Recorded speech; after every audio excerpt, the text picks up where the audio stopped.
नमस्कार प्रणाम। हम हैं बिहारी लाल गिरी। देखिए आज शूटिंग भाई बनी तो तो जहाँ का कैमरा हम मंगाई तीन तरह के। नमस्कार प्रणाम। हम हैं बिहारी लाल गिरी। रउआ सब देख रहा बानी हमनी के आज शूटिंग पर बानी सन।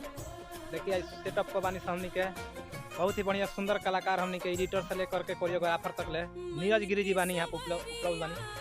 हमारे अर्जुन चाचा बानी इहो के चाचा हैं हमारे।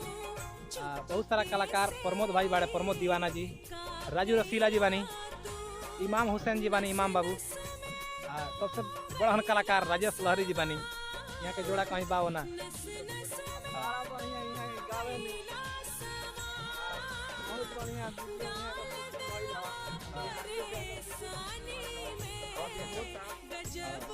शूट हो रहा बाड़ी सन फिल्म। यहाँ का फिल्म एगो शूट हो रहा बाटे राजेश लहरी जी के। इमाम भैया कर रहा बानी 4-5 दिन में रिलीज होखे वाला बाटे।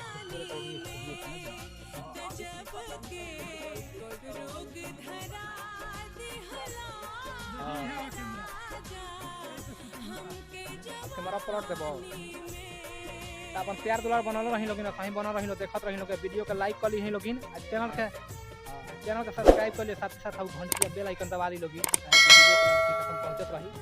जय भोजपुरी। नमस्कार। हर हर महादेव।